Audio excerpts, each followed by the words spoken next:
So there. So there. So there. So there. Let me know your thoughts. So there. So there. So there. Let me know your thoughts. Why do you keep saying let us know your thoughts? Let me know your thoughts to me is a nice lead-in for So There. So There. Welcome to episode 77 of So There. I'm Tom Karamitis.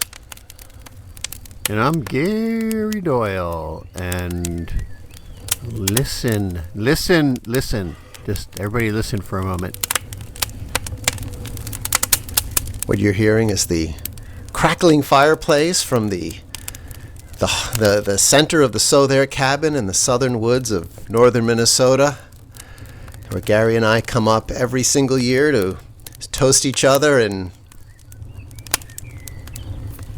everybody looks forward to this episode, Tom. When I say everybody, I say maybe 2 or 3 of our 12 listeners. Like, when are you doing the cabin episode?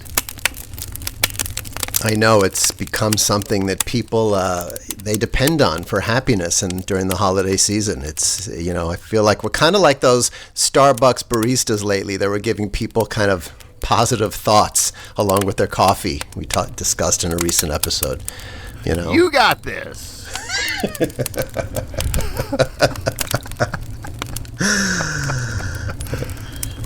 Yeah, we're here at the cabin, and Tom and I make the long trip. We stop along the way, pick up some turkey jerky, a little bit of corn nuts. We get to the cabin, and first thing we do is argue about who's going to do what. Tom, you clear the cobwebs. I'll unlock the windows. But it's a nice trip, We stop at Cracker Barrel on the interstate a few times. We debate the logo change they made and then aborted. It's just it's always an adventure in the southern woods of northern Minnesota. For security reasons, we really can't tell people where our cabin is specifically. They imagine the hordes of So There fans would be coming up and just hanging out, and we really can't deal with that. I actually tried this once. So if you Google the southern woods of northern Minnesota, and then you click on the map and you expand the map, there will be a little dot for the So There cabin. Along with this lake and this supper club. You'll see, I swear, you'll see the So There cabin. All right. Now I've got something to do after we wrap up today. We may have to move the cabin then.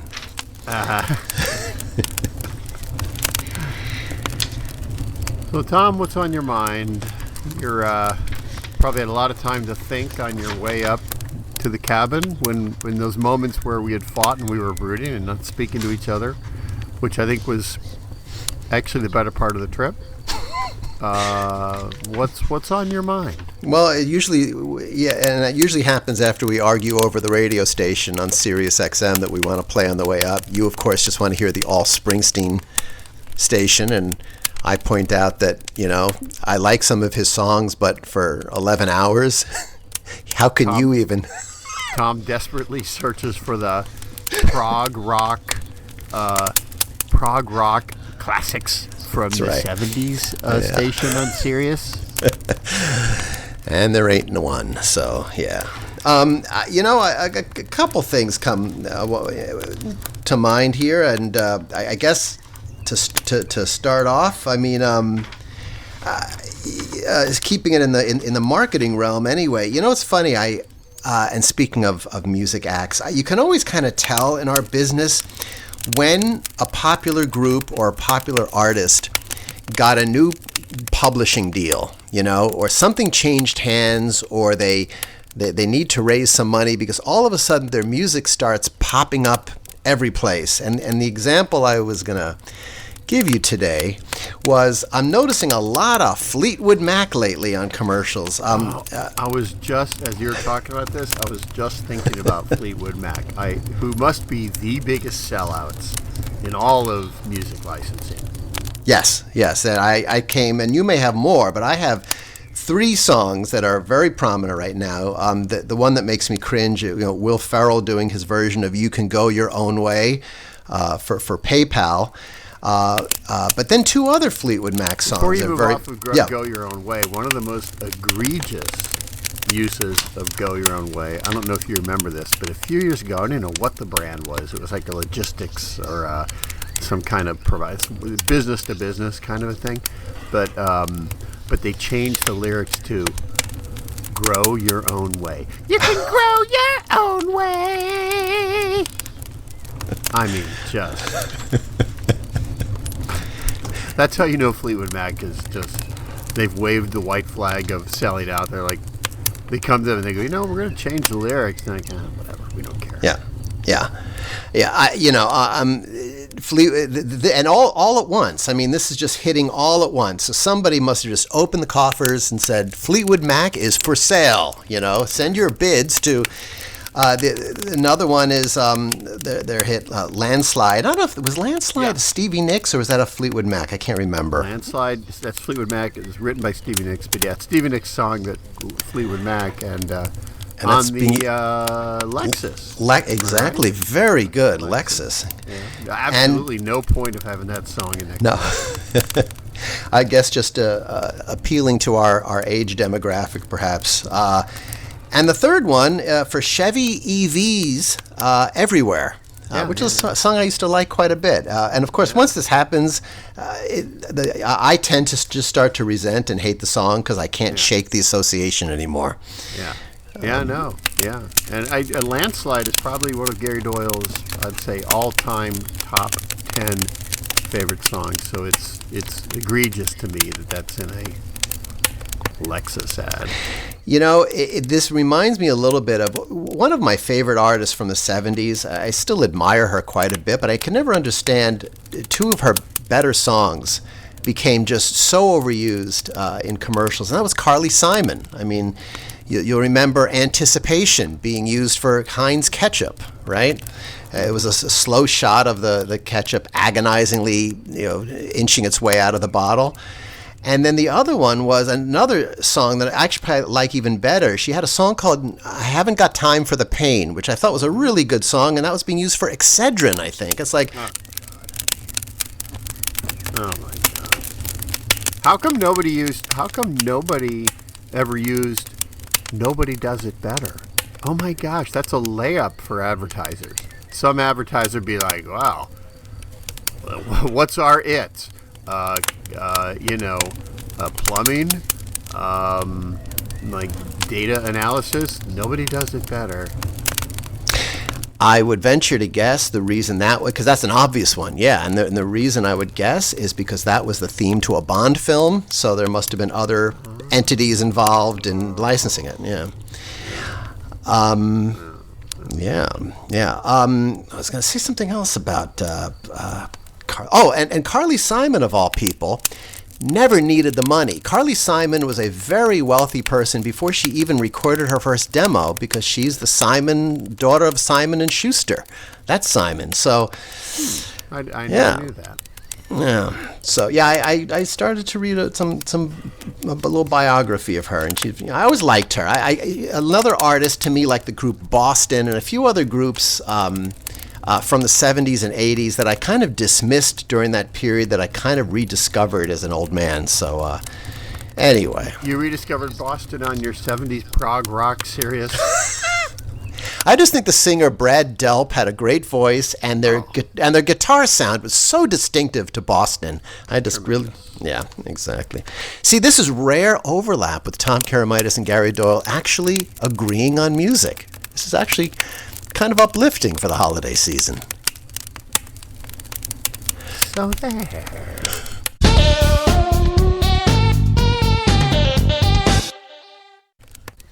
Tom, speaking of irritating marketing maneuvers, And there are so many in our industry, as you know. Have you noticed how, for some reason, so have you ever heard of Freud's theory of the collective unconscious? Do you know what that is? No.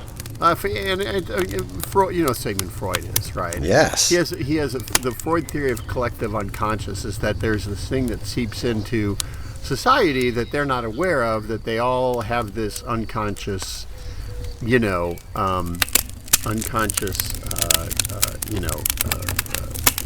of, you know, thing going through their mind.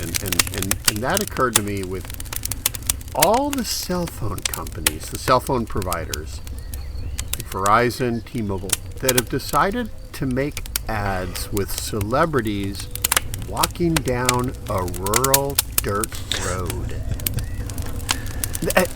Different celebrities, but they're all walking down a rural dirt road. So you've seen Billy Bob Thornton For T-Mobile, for right? T-Mobile walking down a rural dirt road, talking about T-Mobile, and Luke Wilson for Verizon walking down a rural dirt road.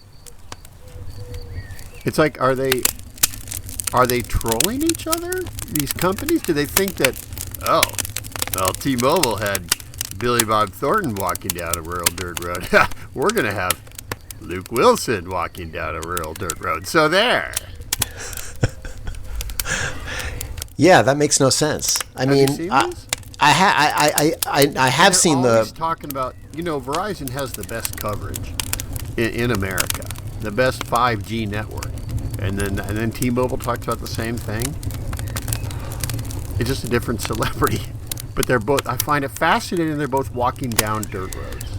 I would imagine it was certainly a very intentional strategy. We have a better network. We're going to get a bigger celebrity and go down a different dirt road. And Do you think that was a subtle? This just occurred to me with you saying a better network. Is that why they're out in the middle of nowhere? Is that a subtle nod to our network reaches anywhere? that's how I took it. That it was always for years and years. You're out in the middle of nowhere. There's no cell coverage. Interesting. I never made that connection. Because they never said, like, even out here. Well, in the Billy Bob Thornton one, at the end of the commercial, I think he says, "You'll never guess where I am." And I never really understood what he meant other than I'm in the middle of nowhere. And I don't know. I probably missed that because I was so thrown. I don't know if you remember this, too, because these commercials run on football a lot. We both watch a lot of football, so I've seen them a lot.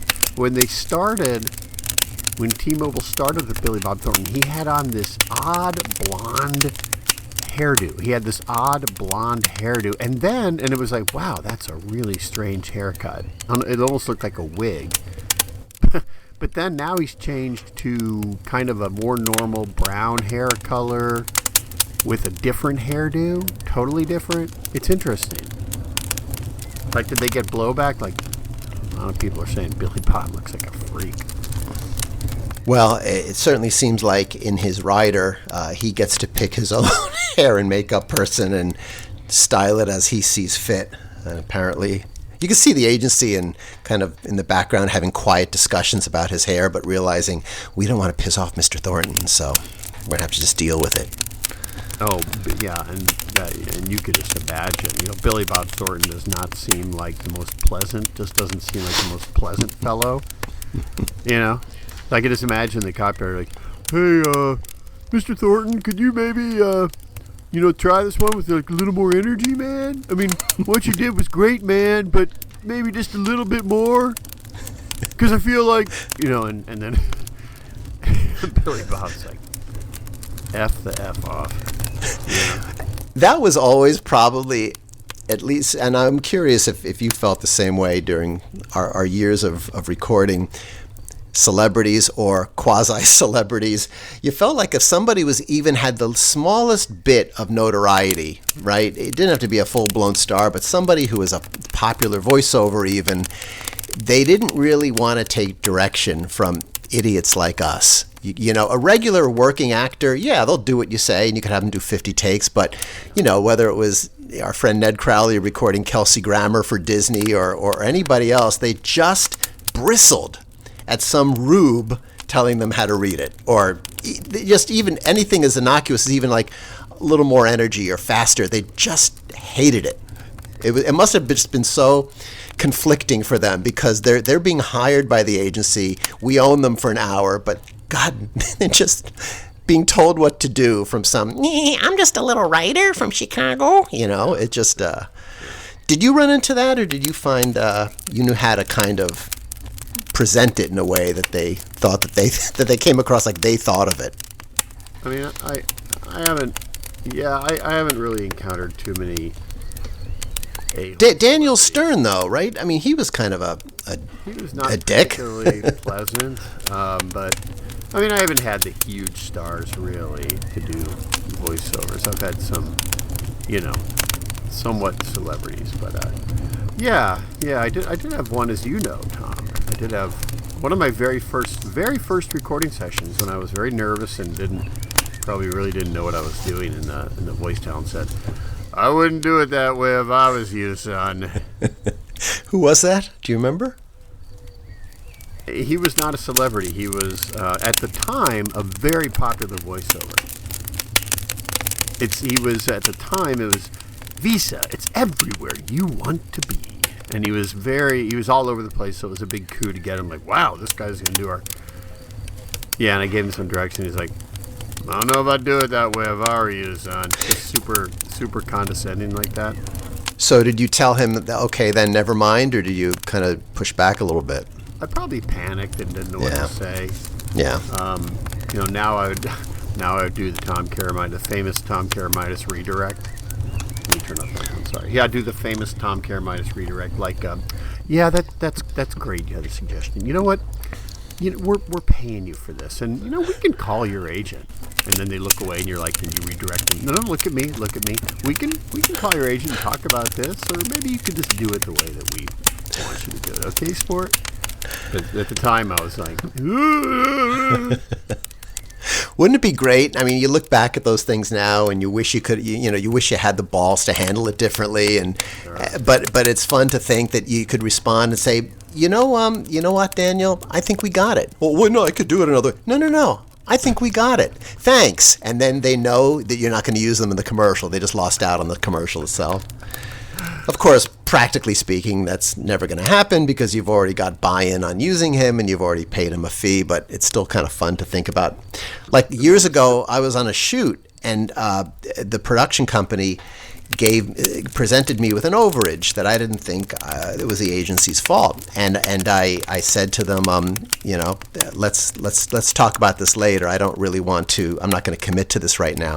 So the producer walked away from me after handing me the overage form, and I looked up, and none of the crew was working. They were all just standing around. The director was staring at me with his arms crossed, and he said, "Are you going to sign it?" And what I really should have done is said, you know what? We're done here, guys. We're done. Bye-bye. And then we would have... Yeah, it's not practical, but I love thinking about how I could have handled... I caved. Naturally, I caved. I signed it and I stormed off in a huff, but... The famous Tom Karamitis redirect to a problematic director was... I think we're done today with you. Yeah, we're done. You'll still get paid. But go ahead and take something from the craft service table on your way out. No, whatever you want. Grab some licorice, turkey jerky, whatever. Yeah. But no, we're done here. Yeah. You'll still get paid, but see you later. Yeah. I guess if you owned your own agency or you were the chief creative officer, you could probably get away with that because who's going to stop you? But when you're a little young producer boy like I was, it's a steep hill to climb. So there.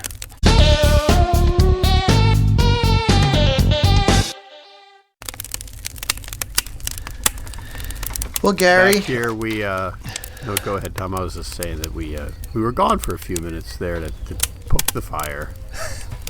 That's a euphemism. Poke the fire.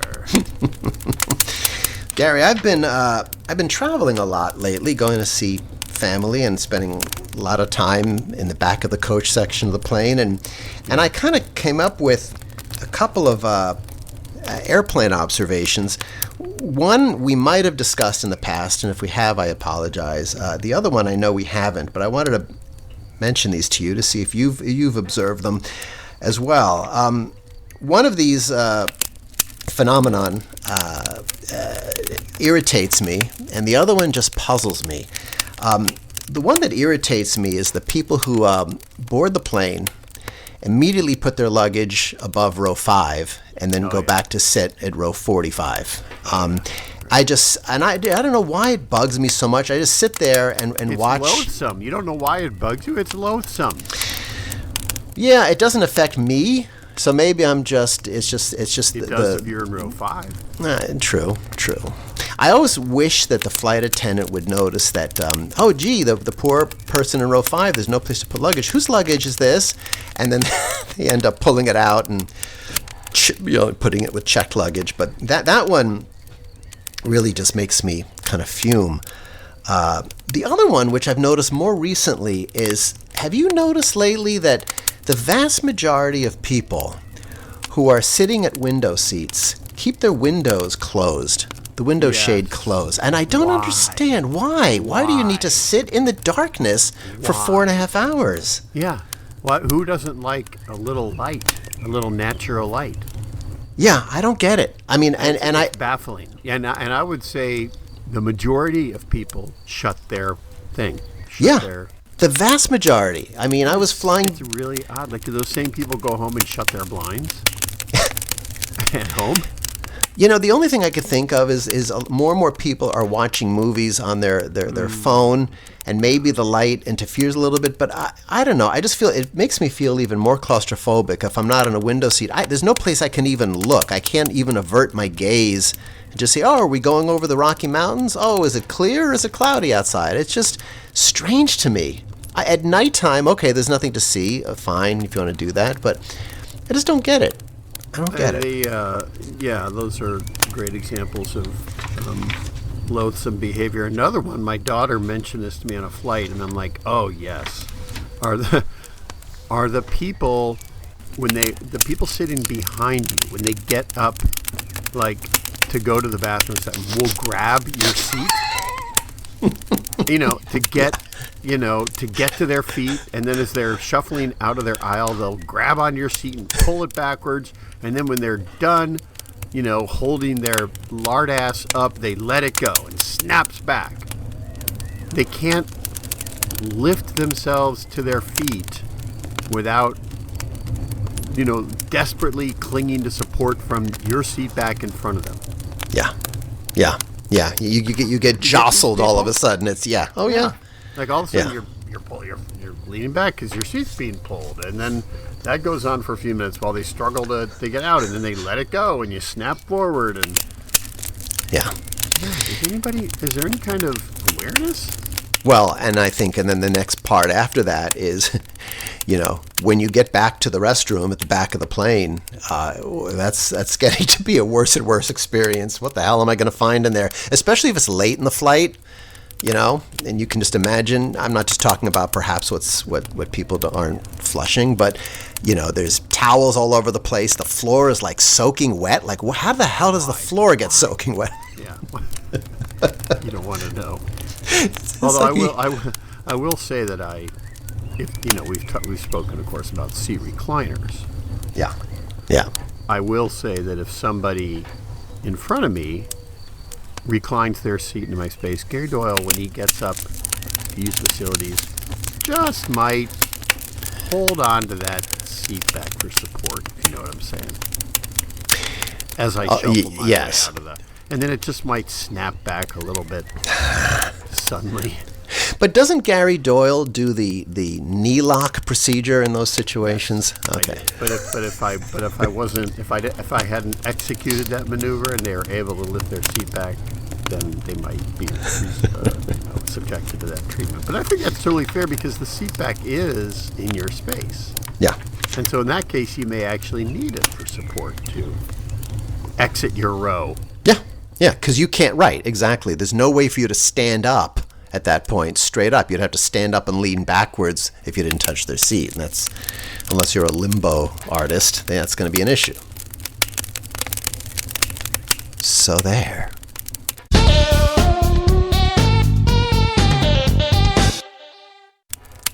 Shifting topics here a little bit, Tom. I think I may have spoken about this, at least one of these, but there are certain times in your life when, as a man, you feel emasculated. I'm sure you're aware of times you feel emasculated, right? Yeah, yeah.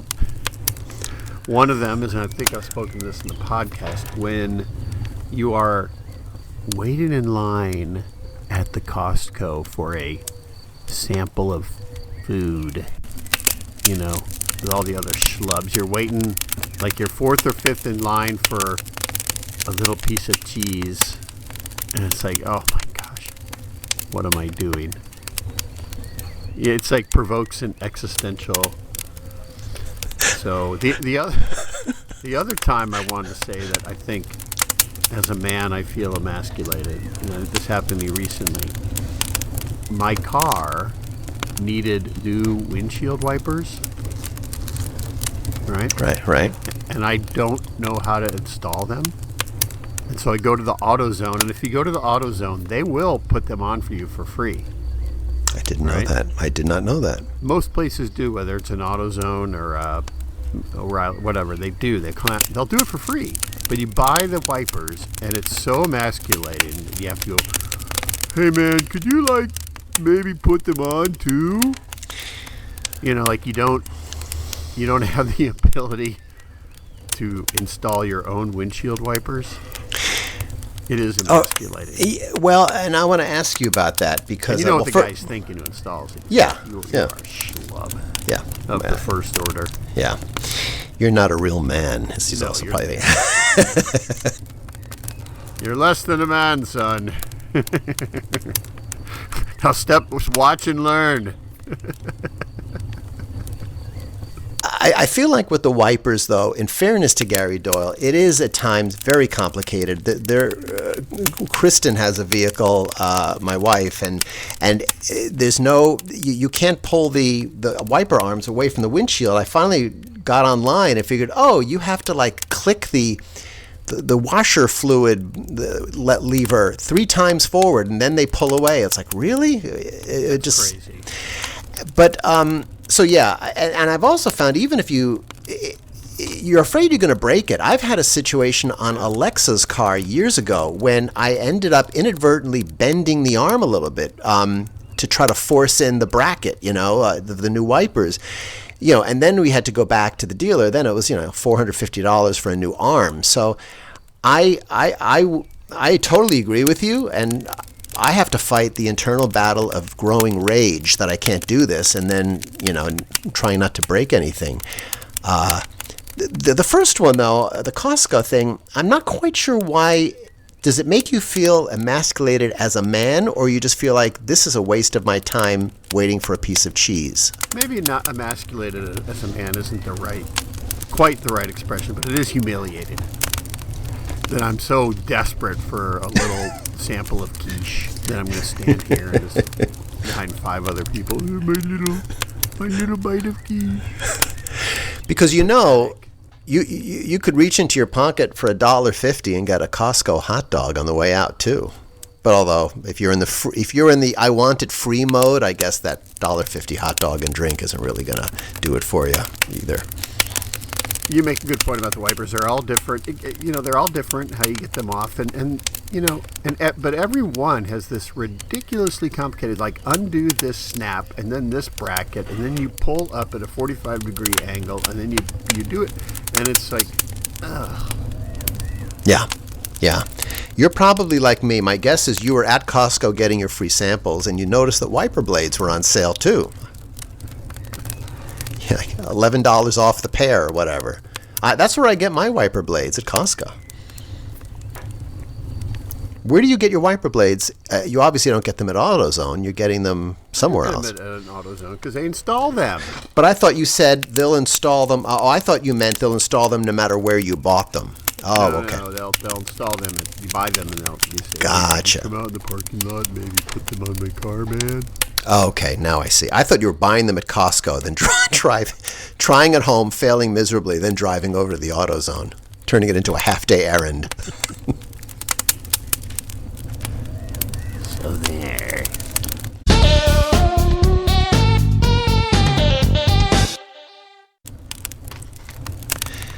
Well, Gary, it wouldn't be a complete episode if I didn't give you a couple of noun as verb examples, which still seems to be on this relentless march to madness. And I've given up. Yeah, They win. and they're And just noun is verb, people win. It's like the people who order things to share at a restaurant. Like I used to fight against that and like, no, I want to get my own entree. Now it's just accepted. It's just how it is. It's just a given. Yeah, so we'll get plates and we'll share. What should we share? That's now the question instead of how does everybody feel about sharing plates? Now it's just a given. So I've given up on the noun as verb thing, like the sharing of entrees. Yes. Yeah, there's certain battles, that old adage that says either you become more like the rest of the world or you make the rest of the world more like you. And that. All right, well, one of them, and these are also getting increasing. Maybe they all seem they're getting increasingly lazy because it's just a stupid. Anybody can come up with these in 5 seconds. There's a hotel chain called IHG. They're the parent company of Intercontinental and Holiday Inn. They said, with IHG hotel brands, you can guest how you guessed. Terrible. And the other one... I thought guessed how you guessed was the old Hilton. Well, maybe... I don't think Hilton was part... Maybe it is part of it. I don't know. I looked up IHG hotel brands. I didn't see the Hilton logo in there, but okay. You could be right. It's all right. Maybe in fairness, that one's been used. And then UPS... I think Hilton might be an IHG brand, and IHG brand said someone at IHG's agency said, that is so inane, it's memorable. So let's just take that and make it the whole tagline for the whole group of hotels. Fair enough, yeah. And the other one, a holiday theme, I'm sure this will, get you right in the Christmas spirit. UPS, for every way we holiday. Yeah. This will never end. You're absolutely right. This we'll be talking. God willing, if this pod is still going in 5 years, we'll still be coming up with noun as verb. You win. Advertising. Maybe ultimately that will be the use of AI. They'll figure out AI is really good at coming up at noun as verb example. Oh yeah. or the intern fresh out of ad school. Oh, you could just get endless. Yeah. You create 50 taglines using a noun as a verb that say it will make the holidays great.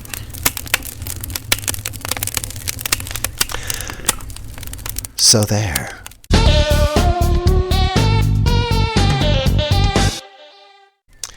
Tom, as you know, we get a lot of emails. We do? News to me. I thought I'd share an email that we recently received that we can reflect over these comments and questions by the fireplace here. All right.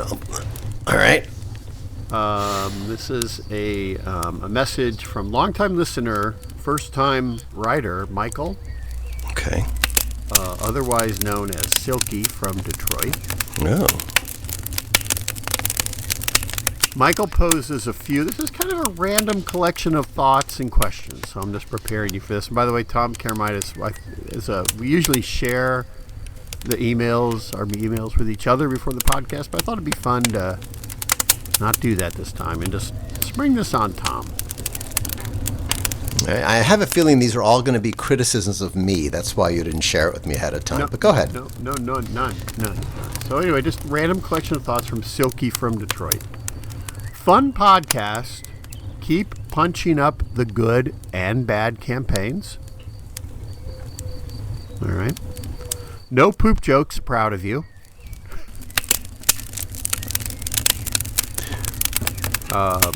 We only did poop jokes in the Gardner episode, I think, right? That's the only time we've done poop jokes, I thought. This was a commentary on our last episode. All right. Which everybody remembers. I can't. What we talked about. Can you talk about how clients love/hate/fear AI And creatives bringing 10-page decks in one day of ideas, ChatGPT abusers. I think there's some truth to that. I don't understand that my- last point. ChatGPT abusers. It will give you 50. Okay. You just asked ChatGPT to give me some campaign ideas or taglines or whatever. Exactly. 50 ideas for a Lexus holiday campaign. Okay. use Fleetwood Mac song, right? Yeah. If you Fleetwood Mac song, think about a bow around the car. But I think there's something to that. It's like it will give you, like, I just mentioned about the taglines. Give me 20 headlines that use nouns as verbs to say that Lexus will make a holiday special.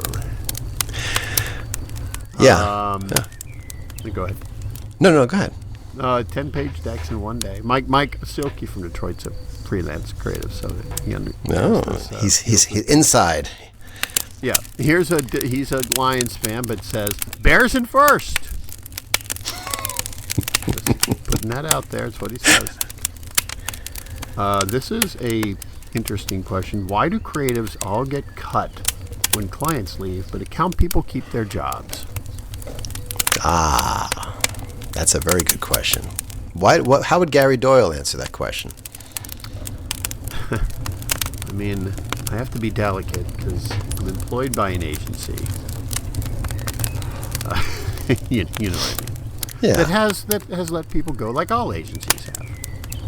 So I have to be delicate, but I don't know. I think it depends on the agency. If some agencies think account people are more important than creative people, right? Yeah. That would be my answer. It seems like they're really, agencies are good at finding a new home for account people when you lose an account, but creatives seem to be not as fortunate that way. And really, those are the only two. I'm trying to think. For the most part, those are the only two categories of employment in an agency that I can think of where you are very specific to, say, one account, right? I mean, production works across multiple brands, legal works across multiple brands, strategy does too, but account and creative seem to be, I don't know about account. I mean, creatives tend to work across different brands, but in my experience, account people actually tend to work on, well, not just one, but less. Well, look, if it's a giant brand, if you're working on Progressive, my guess is that's all you're working on, but Yeah. anyway. No, that's a good point. That's a good point. Yeah, a couple other thoughts, questions, observations from Silky from Detroit. I told you this was a random collection of, but he asks, why can't my daughter and girlfriend get along? Well, I don't know. Obviously, I don't know these people, but I could come up with a list of reasons, but theoretical reasons. I mean, Theoretical. the one to me at the top of the list would be resentment. You're not my mom. It's his dad's. Resentment from the daughter or the girlfriend? Daughter. Well, either way. But my head first went to daughter's resentment of the girlfriend. How old is the daughter? Is she a child or a teenager? I mean, if it's a teenager. No. She's All an right. adult, I believe. I don't know the Okay. exact age, but she's grown up. I mean, I would think in a general sense that both parties may resent the other party. The girlfriend may resent the daughter because she's kind of they're kind of competing for the attention and of the man. Silky. And Silky, I can remember the nickname. What if maybe they're not getting along because the daughter is a grown up but the girlfriend is not? Oh!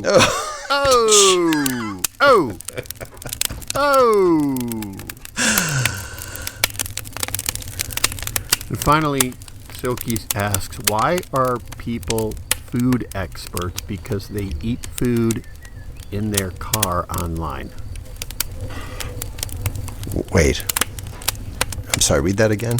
Why are people food experts? Because they eat food in their car online. I think this is a great point. So, Tom Karamitis, I don't think, is on TikTok. A lot of TikToks have people eating food in their car and then commenting on it.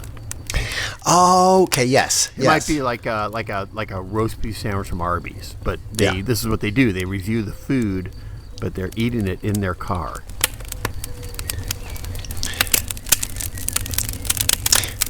Yeah. How would Gary Doyle respond to that? I mean, I do think this generation, that the TikTok generation tends to be oddly food obsessed. I mean, all the photo. You know, I even notice my kids sometimes they'll take their camera out at the restaurant, take a picture of the plate before they start eating it. I'm not sure. Well, what do you do with that? Are you cataloging it? I mean, I know I'm just an old out of touch person, but That's just a given yeah. with the youngs, like sharing food. It's just a given. It's just going to happen. I'm going to take a picture of my food. All right. I'm going to use noun as a verb. I'm gonna food greatly. But those are the questions. Thought-provoking, compelling questions from Silky from Detroit. Thank you, Silky. And, Thank you, Silky. It's interesting how Silky just kind of mixed together podcast observations and personal relationship dilemmas all in the same one, same email. That threw me a little bit, but I kind of caught up to his strategy, so I think I'll be a little bit more coherent next time he writes. Yeah, it was not a cohesive narrative, but that's okay. Stream of thoughts. Stream of consciousness. We accept all thoughts, narratives, compelling questions that you would care to share at yahoo.com. So there at yahoo.com. So there.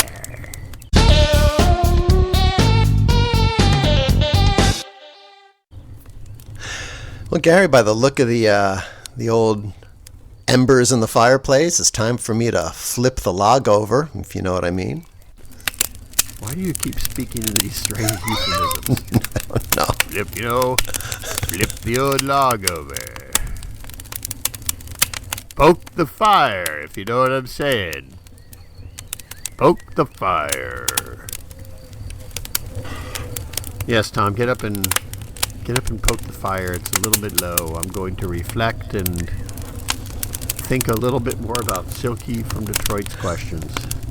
Ponder them a bit more. If we figure out why your daughter and girlfriend can't get along, we'll let you know, Silky. Well, Tom, to paraphrase Lexus, this has been a So There cabin episode to remember. And I would. We're mellow, we're relaxed, and we're hoping that both of our So There listeners out there have a wonderful holiday season and look forward to seeing us and hearing us again sometime in January.